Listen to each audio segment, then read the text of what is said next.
So how have you sorted out that, having your iPhone camera? Hopefully I look super high quality to you, because I look super high quality to me. And now I'm basically recording at 1080p because I've upgraded my Mac and my iPhone to be on the new iOS, which means I can use my phone as a webcam. And the reason why I don't have a webcam on my laptop is because this is a massive screen in front of me and my laptop is closed to make room, because I'm on a moving desk, as I shake myself to signify that I'm on a moving desk. And then I've bumped up the settings in Riverside FM to record me at the highest quality it can possibly do. And then I think it will do whatever for you. Now, funnily enough, you were kind of like a misty blur on my side. So I'm not sure if there's a bad internet connection on your side, or if I am on my camera side needs as cleaning. well. So am I blurry to you as well? But now I look way worse than you, because you've upgraded your camera. Because your laptop one can do HD and your phone can do 4K, but my laptop, I think it's like 720p more than 124.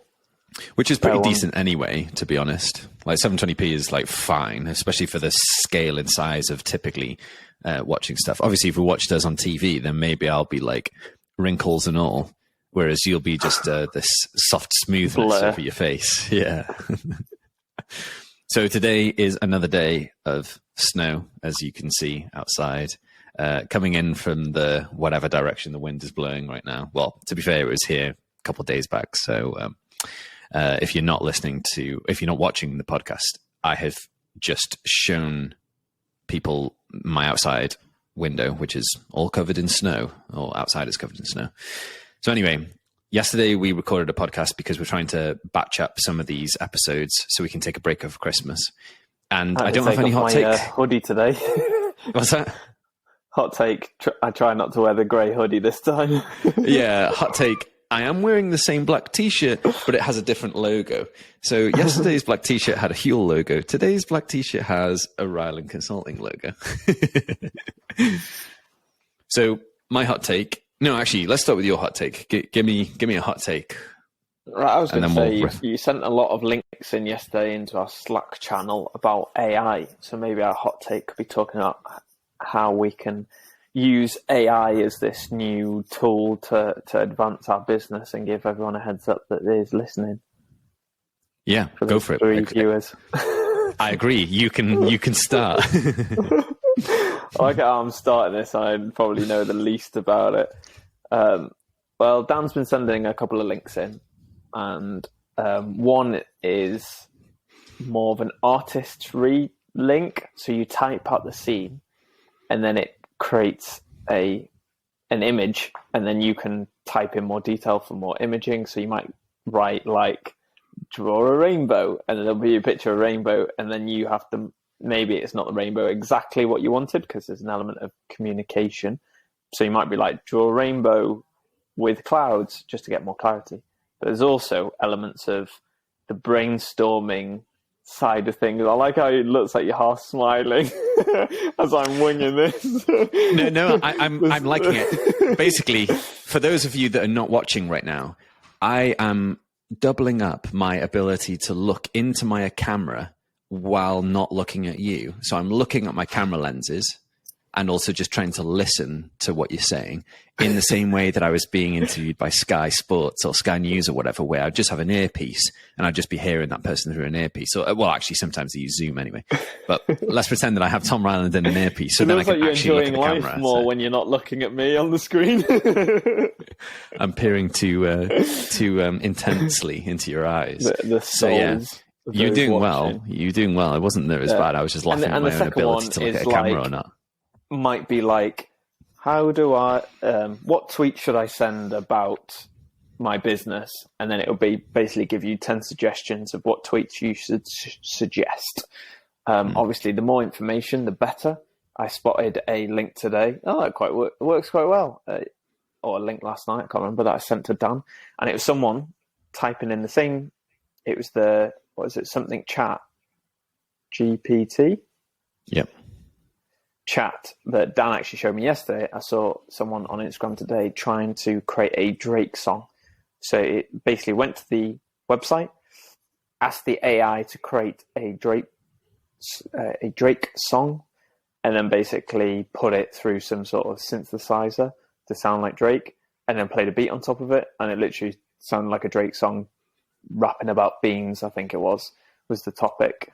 And it's just, yeah, I guess there's twofold conversation. There's it's interesting how it is massively helpful. It's like learning about the TV for the first time or the internet. It feels like we're at that cusp on one element, but equally, because it's instead of a platform for people to connect like the internet or TV, it feels like it's half taking over certain jobs.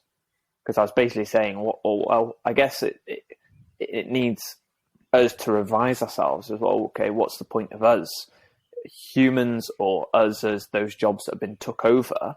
And I was basically saying to Dan yesterday, I actually quite like brainstorming, but if you could get the AI to brainstorm for you, and let's say it comes up with better ideas, actually, I need to change to be a better decision maker. So let's say it gives 10 ideas, I need to do a decision and still build that idea to actually do it.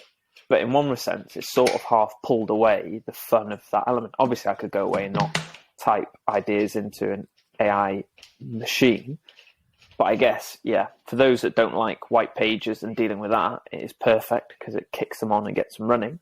But for those that are, let's say, write content that now the AI machine can pretty much do it, 80% of it, maybe you have to hold its hand a little bit more than a person, maybe, once it's got it. But it's like, it is fascinating that, yeah, we're in an exciting time with AR, VR, and AI.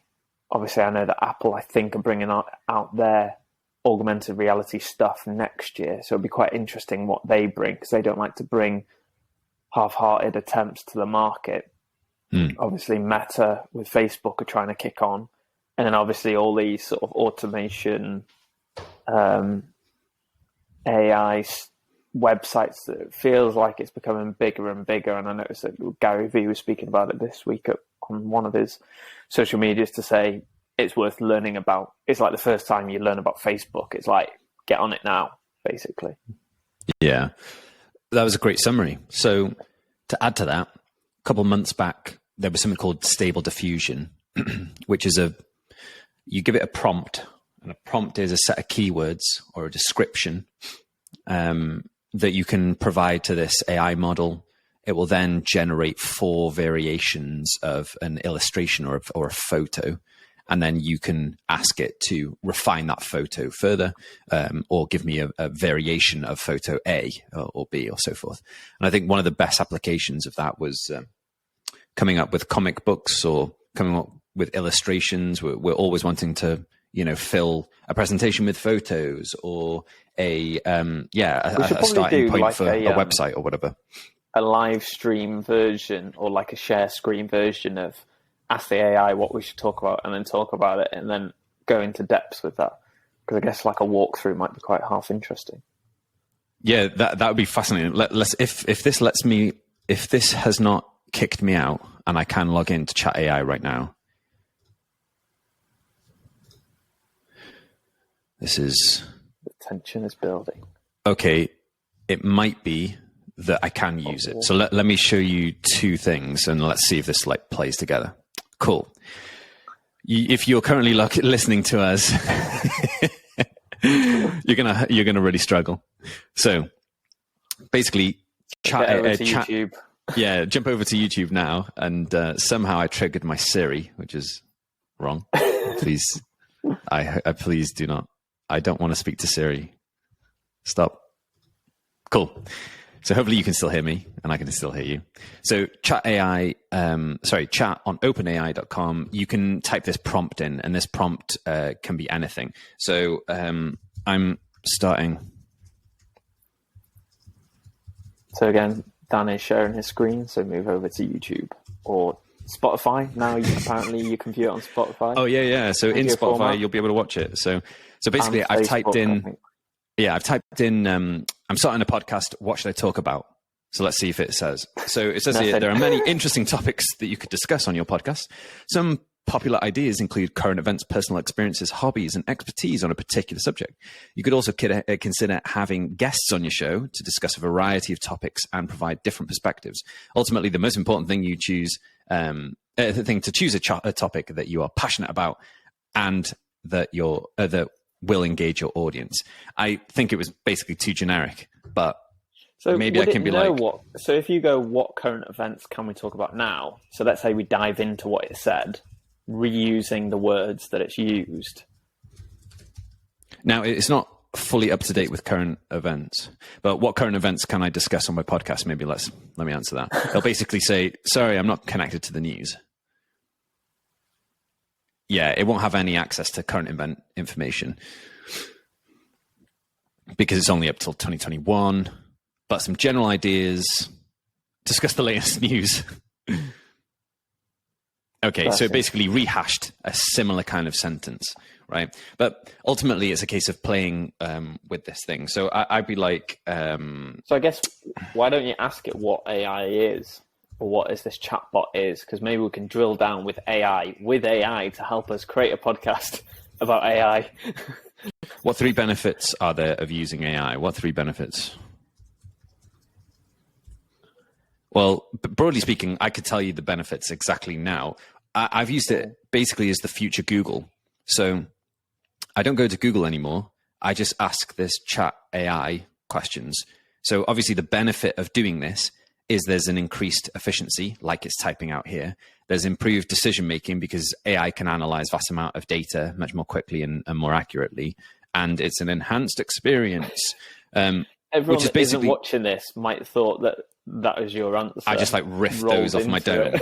Yeah. But I find this is super helpful. Like, for example, I was asking questions yesterday. What does the Bible say about dealing with hard times? So like you can ask it questions about like, what does the Bible say about dealing with hard times? And hopefully it'll take a little bit of time, but it says the Bible may contain passages that offer guidance and support with dealing hard times. And then it starts listing some like Bible verses about hard times, right? That you can go to. So it predominantly is a Google on steroids, but it's far better than that because you can give it a problem and it'll solve it. Like Google can't solve a problem for you. Google will just, run off the keywords that you do. So for me, I think the future of SEO, right, the future of search engine optimization will be working with whoever's generated this model off the trained data.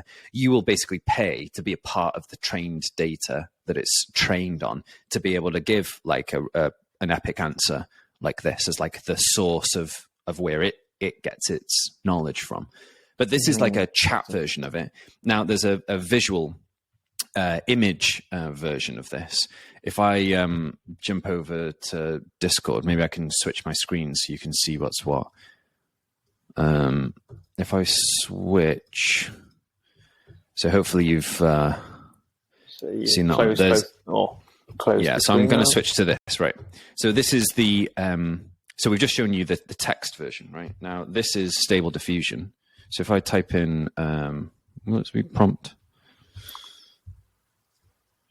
Imagine.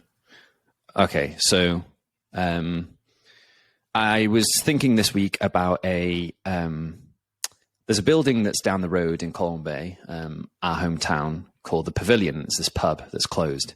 And the pub basically has been shut for a bit now, and it's on sale for $500K. And I was like, it'd be great if the community bought that and created it into a golf, a crazy golf, miniature golf. They would use local artists and local upcyclists to upcycle different putting holes. And then you would basically have 12 putting holes and they'd be all crazy. And then upstairs, you'd have this like comedy place, right? Like a comedy place where people can come and try out the material and have comedy nights and stuff. And I was thinking, a couple of names that would be quite funny to go alongside that, right? So one of my name ideas was around like Colwyn Bay. They're famous for, I think the Colwyn Bay area is famous for seagulls. Well, not famous for seagulls, but they're known for seagulls, right? Because aren't they on the football team called Seagulls?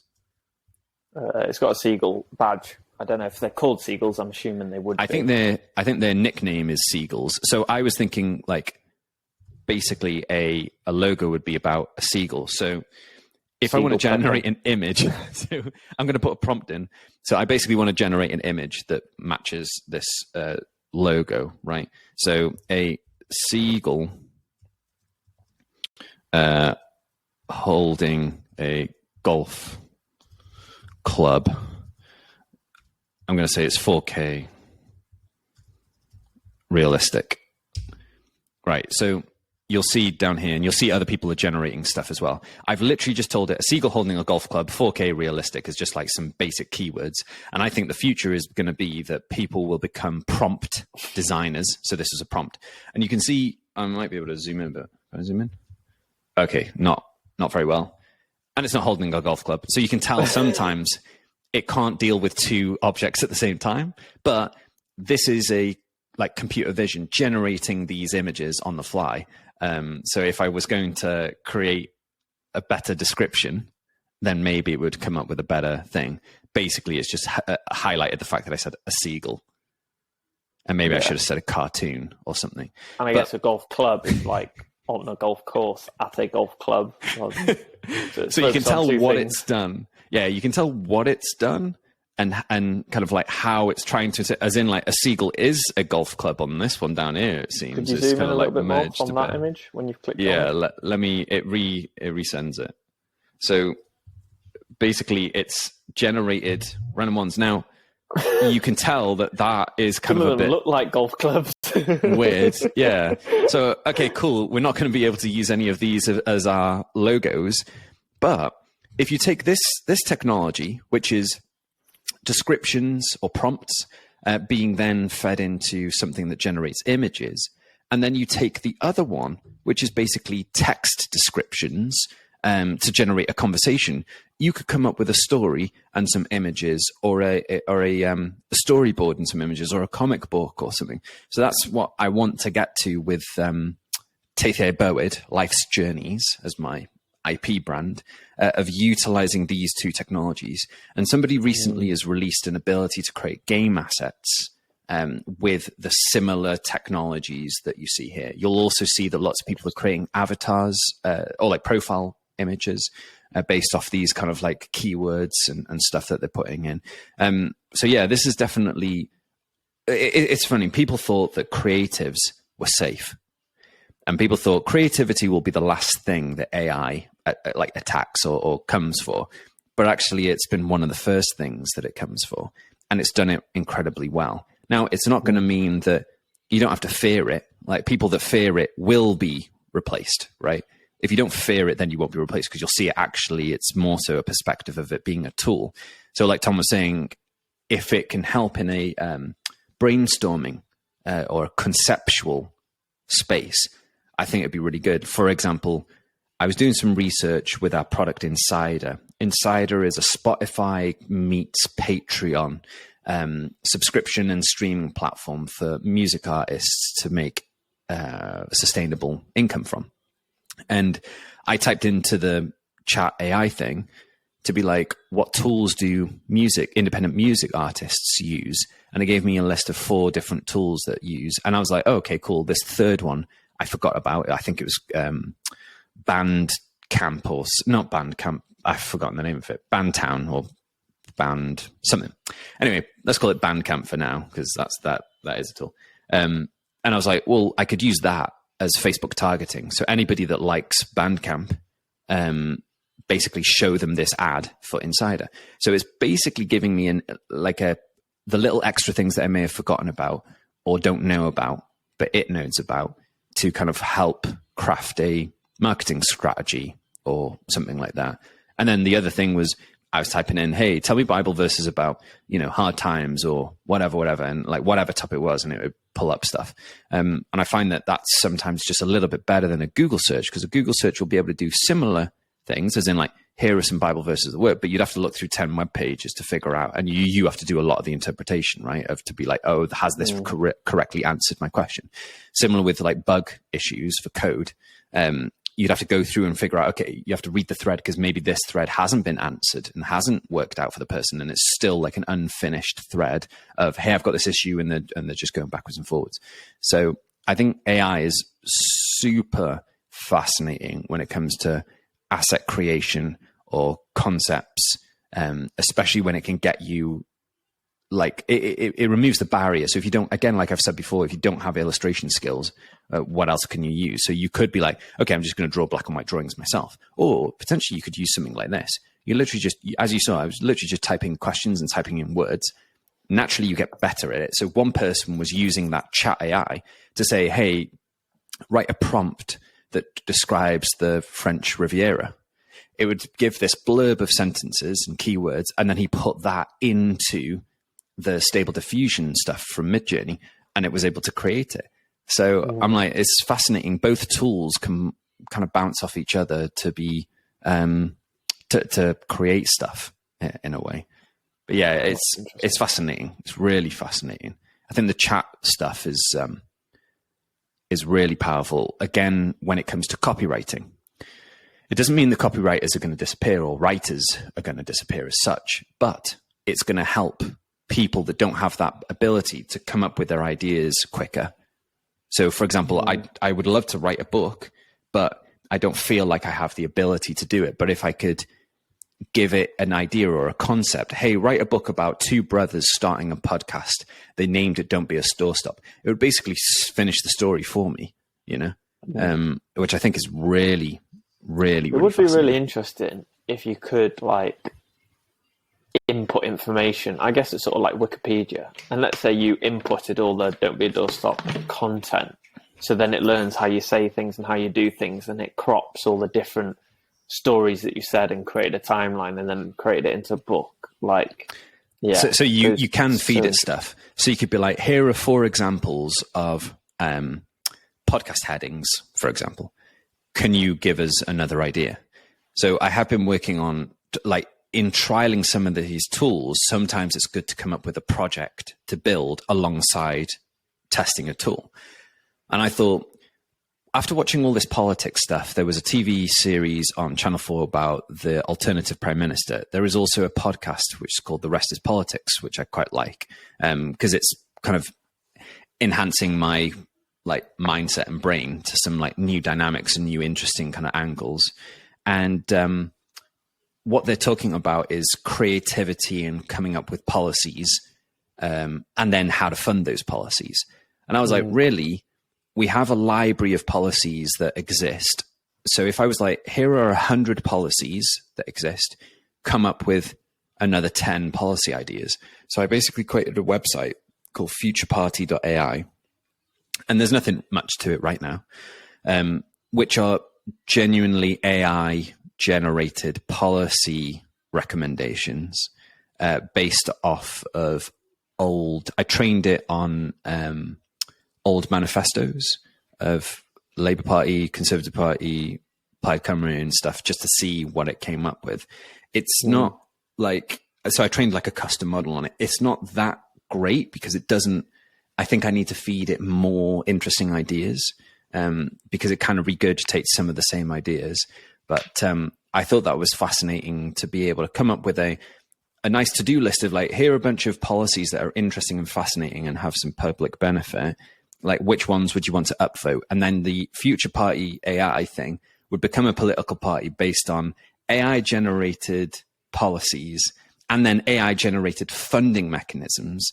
People would then vote for what they want. And then we would go forward, be like, okay, these are the top 10 policies that we're going to try and push for, which I think could be like a fascinating approach.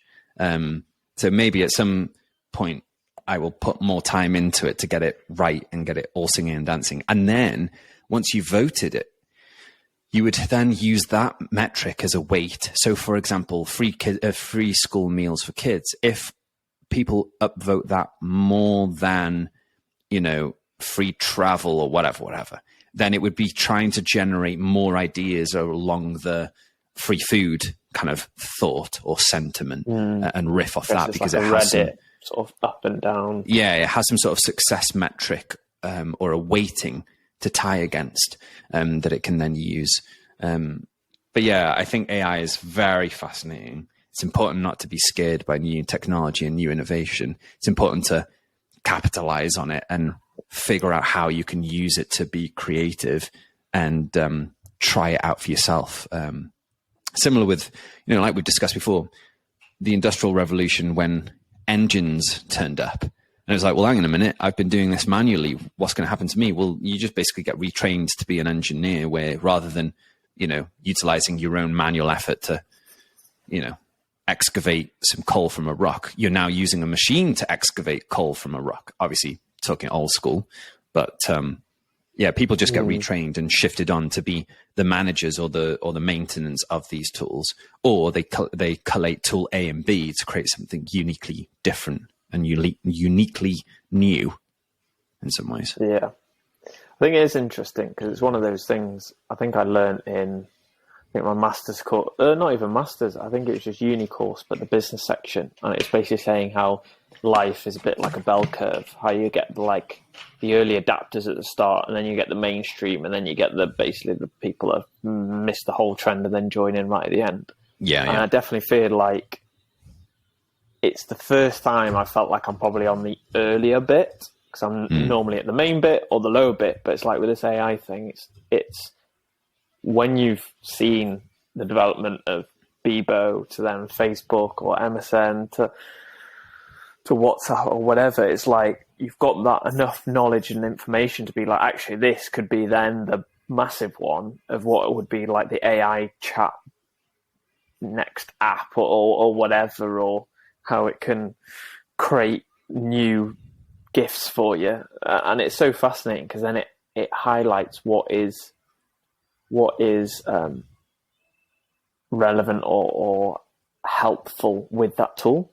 Because this completely separate topic, I was listening to some guys on social media basically playing a 2-second clip of something on Spotify that was linked to Blink 182, and you had to guess what song it was. This guy can guess the song. I think he was guessing it in between 0.8. And it's so fascinating how it's like, on an AI point of view, it's like creating stuff is super good, but actually letting things trend like a popular song that everyone grew up with that you can attach to, or like a GIF that you recognize from, let's say, The Simpsons. I wonder, will that lifestyle slightly change, because then creation and build would be greater, but then trends might be a lot more lower, because let's say everyone is building something rather than just the people that build Simpsons, and then a generation watches them, or Sunny Side of Philadelphia, It's Always Sunny on Philadelphia, or something like that you recognize them. But actually it might be sort of the bottom of the pyramid might be all creating loads of stuff. So at the top of the pyramid, where everyone recognizes like the Friends theme tune or whatever, might slowly like drip down of how would you keep on top of that. The animal kingdom on top of, if AI does the sort of heavy lifting as we move forward, that it might lift off a lot of people that get stuck with blank pages, but actually it might pull down the people that are used to having a generational song that's very good, or film or whatever, that it might drop them into the mix of everyone else, because it'll be so easy to, maybe AI, you can even write a book via it and then pump it through another software to then it creates a film from the AI or whatever. It would be so interesting. Yeah, because there's already an ability to take those images and create it into a video. And I think Google are working on something that was auto-generating a video of motions of things that it was describing. And then as you describe it, it would put it into the video. And I think that would be beautiful for like people that want to make music videos, right? Again, I'm not afraid of any of this stuff. I'm excited to just like utilize it. So you could create music videos with it. You could create comic books with it. You could create stories or children's books with it. You could create blogs. You can create articles with it, like any sort of copywriting, you could write a book. Like there's all sorts of like really interesting applications. And it's about like carrying on playing with stuff to allow the unknown to kind of be given space to figure out what the right application or the real application would be. And it's all in the name of shifting time and effort to something that has not been automated. So for example, relationships. if you were working in a creative agency and we were able to automate some of the functional things that we did, and maybe automate some of the creativity, then that just means that you'll be chatting to them more and speaking to them more and engaging with them and kind of discussing their business strategy and, allowing kind of like deeper conversations rather than just focusing on what you've been asked to do.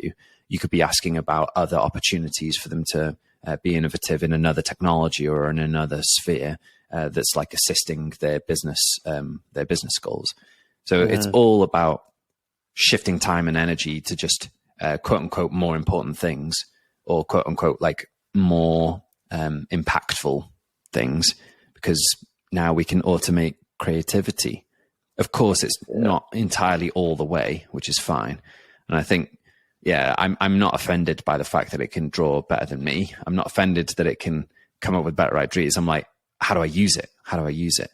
And it's important that in that, I find that many people will go through a journey of self-improvement, and that can sometimes include your career journey or what you're doing. And your self-improvement might be that, okay, I used to do this manually, but now I've come up with this tool that I can do it with this tool instead. And it can be very tiring and very lonely because not everybody is on the same journey with the same intensities, with the same challenges. So in trying to do a journey of self-development from personal character traits and so forth, and leveling up in that way to enlarge the container in which purpose can fulfill or fill it up with, it's a difficult journey. And also trying these new things. For example, there'll be a bunch of people that hate this stuff, which is like compromising their creativity or their ability to be creative. And then there's a bunch of people that like, no, it enables my creativity. There's always going to be two camps. And I think it's better to be in the one that's like not afraid of this stuff and utilizing it collectively with other tools to be even more creative than what you were before and not be scared about it, really. So, yeah, fascinating. It is very fascinating. So one thing we've never done on this channel, just segue, is we've never asked people to like and subscribe and turn on the notification bell. Fascinatingly so, that when people are asked to do that, they're more likely to do it. And I think that's just funny. So we've never been really that bothered about whether or not, you share it or subscribe or whatever. And we can see you're doing it anyway. But if you've not subscribed, and you would like to see more of our stuff, then you should like this video. You should subscribe to this video. You should also go back to Spotify if you've come from Spotify and subscribe to us there as well, so you get notified of what's going on. And we appreciate you giving us half an hour of your week, or 15 minutes if you watch it times 2 of your week every week. And hopefully it's been a good stint. I think at some point we'll have to do a review of what we did like, what we didn't like, and how we're going to go forward differently. But I think one of those, I'm not sure, maybe I should throw that in anyway, but what we'd like to do is maybe include more people in the podcast going forward. So maybe 1 in every 4 would be inclusive of a guest, or guests, plural, which would be interesting.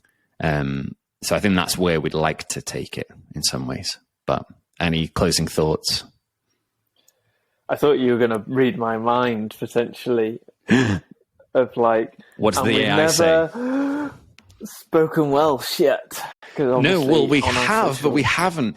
I would love to know. So if you've stayed with us this far, I would like to know, should we create a Welsh episode in amongst all of this other stuff? Because that's actually who we are as people. We are intertwined. It's not like another half of us that's like over there on the Welsh channel. It's like, I'd like to do it bit by bit and both at the same time rather than them separately. And also, to what extent do we do it? So do we do the whole episode? Hopefully not well, because my Welsh is a bit rusty. 100%. Rookie style. Yeah, rookie style Wenglish stuff. Or do we do part of the episode, or do we say, like, okay, we're talking... that works. Wenglish Wednesdays. Wenglish Wednesdays. Okay. So maybe one in every 4 could be just like a Welsh thing, because you can always turn on captions, right? If you were watching it on YouTube, and it'd be able to hopefully tell you it, but maybe we'd have to do it all in the same language for it to be kind of like understood. I don't know if it'd be able to do it with Welsh, because I think it's only certain ones that it can detect. We might need, but I 100% want to do more like unless Welsh we create stuff, because that's us. Separate channel. I feel like it's too much effort, because then it'll be like one Welsh episode versus what are we now, like 12, 13 English episodes. So I'd be like, it's not not kind of like an afterthought thing. So we but could like, create a playlist in English and a Welsh playlist. Yes. Why don't we do? Well, we should do 3 playlists, like the actual episodes as they come out, and then an English only playlist and a Welsh only playlist. But chances are we're going to be speaking Wenglish, and we'll probably be having to split. So I'm kind of like, we have an English, Wenglish, Welsh. the one episode that we were actually able to speak Welsh for the whole entire time, because I think a lot of the time, we just got to do something, right? It doesn't matter which way, how, but it's just something. So maybe our next episode that we record, don't commit to anything. May or may not be. May or may not include next year. Yeah, may or may not include some aspect of another language. Don't even specify that it's Welsh. Yeah. So was that me reading your brain? Well, not me reading your brain, but that's what you were saying. No, because I had to say it. But yeah, so like and subscribe, and look forward to the Wenglish Wednesdays. Keep nailing those nails.